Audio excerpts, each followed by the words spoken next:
Hello, this is Matt Gaskill, Philosophy 160, Symbolic Logic, presenting problem 2.6.1, which is generally a tree test.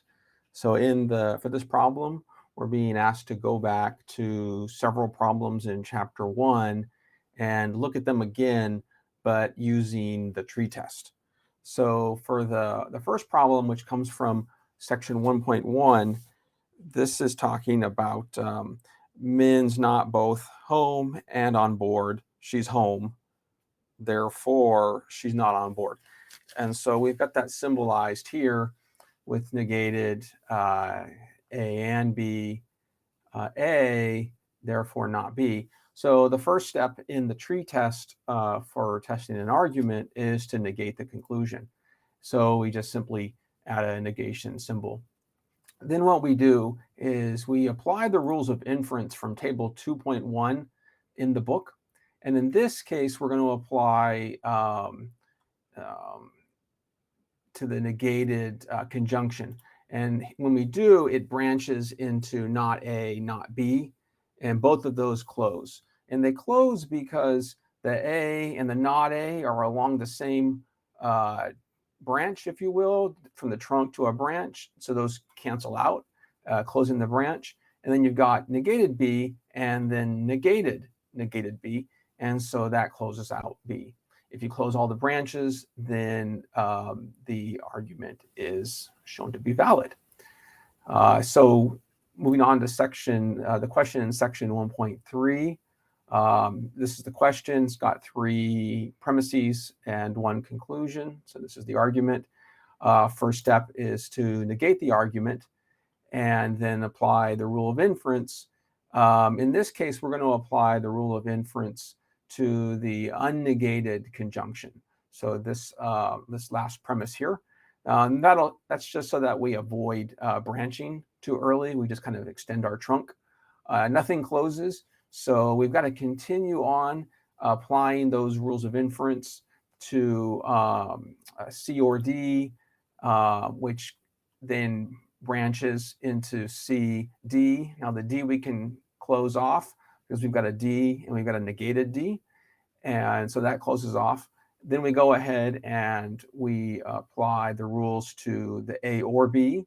To the negated A and C. And so that we end up with a negated A, negated C. We can close that negated C branch because we've got a regular unnegated C just up the line. So that closes off. And then finally, we apply the rules of inference to that A or B. So we get A, we get B. The A's cancel out, close off that branch. And then we've got the B down here, and we follow that branch all the way back up the trunk. We have a negated B there. And so we're able to close that branch. So all those branches are closed, so the argument is valid. In section 1.4, we go ahead and we set it up with the premises and the negated conclusion. And then the first rule of inference we apply is the rule for negation. So we go ahead and remove the double negations, and it just becomes an A. And then we go ahead and apply the rules to A or B. So we get A, B, but we have no way to close those branches. We have just A and A, and we have a B and a B. So nothing cancels, nothing closes. Everything is open. And so this argument is shown to be invalid. In section 1.6 now, we've got a conditional, A only if B, A, and then conclusion, the negated conclusion, which is B. We apply the rule of inference to the material consequence, which branches into not A and B, and then both of those close because we've got our unnegated A, negated A, that closes the first branch, a negated B, and an unnegated B. So that closes the second branch. So this argument is valid.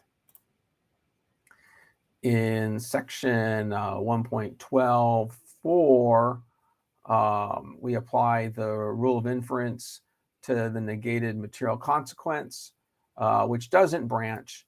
And so that allows us to close the branch right away, close the tree right away, because we got a C and a negated C. So that closes everything off. Valid argument. In 1.12.5, we again apply the rule of inference to the negated material consequence. And again, we end up closing the branch right away. In this case, we're using the negated A and the A, and that closes the branch, demonstrating this argument to be valid. And then in 12.6, same thing. We apply the rule of inference to the negated conclusion, and we end up being able to close that tree right away, A, negated A, and the argument is valid. In section 1.14, number 1, we're being asked to apply the tree test for to a set of statements. And so there's no conclusion here, it's just statements. And so what we're applying the consistency test. And the trick here is everything is undenied. We don't add a negation to any of those lines. And we go ahead and in the same manner, we apply the rules of inference. We get from the material consequence, we get the negated A and we get a negated B. We're able to close the negated A with that first A up on top. And then we go ahead and we apply the rules to A or B, and we end up with negated A, which we can close. We can use that unnegated A at the top over and over again to close that branch. And then we have this B here, which gets closed by the negated B just above. In this case, when all branches close during a consistency test, that means that the statements are inconsistent. Now in 114.2, we take the same statements and then we add a conclusion, a negated conclusion.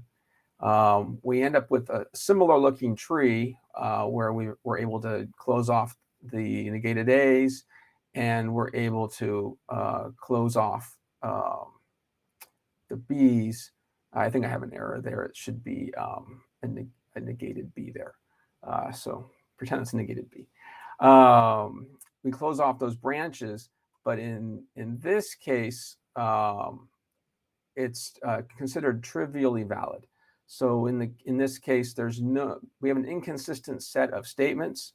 And so there's no case in which all the premises are true. And so it's a valid argument, but it's a trivially valid argument. And that's it. That's problem 2.6.1. If you have any questions, hit me up on Pronto. All right, thanks.